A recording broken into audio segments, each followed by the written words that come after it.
The Knicks get a 32-point victory over the Wizards as they return to Madison Square Garden. I'm here with SNY NBA insider Ian Begley. Ian, a lot of good things we saw in this game. Let's start with Karl-Anthony Towns, 26 points, 16 rebounds.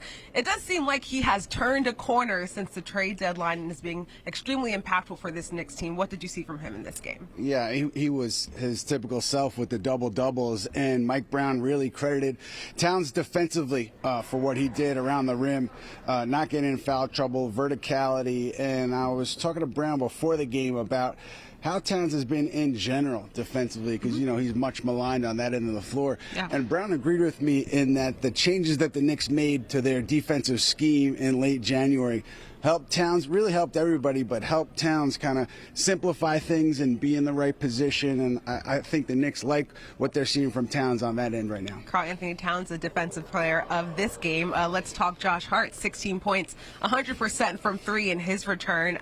What did you like from Josh in this one?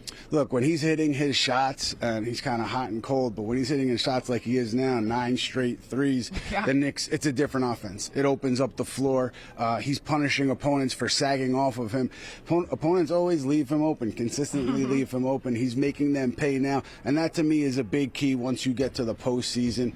How they defend this starting lineup with Josh Hart. Can Josh Hart take advantage of those open looks? He's certainly done so lately. Let's talk about the postseason, because the Knicks are playing for seeding now. They're half a game behind the Celtics with this win. I mean, are they paying attention to the Celtics and what they're doing in the seeding? How important is it for them? Yeah, they're not going to say publicly, but I'm sure behind closed doors they would love to get to that number 2 seed, because that gets you home court advantage in the second round of the playoffs. They are half game, as you said, Chelsea, behind Boston. Strength of schedule, Boston has a tougher schedule the rest of the way than the Knicks do. And even if Boston comes into the Garden and wins that game in early April, the Knicks already own the tiebreaker with the Celtics based on division play. So the Knicks inching closer to that number 2 seed, and I'm sure they would love to get there. Mike Brown saying that he thinks that this team is in a decent place with the regular season coming to an end, but they do have some things to improve upon. They've got 10 games to improve upon those things before the postseason. All right, Ian, thank you so much.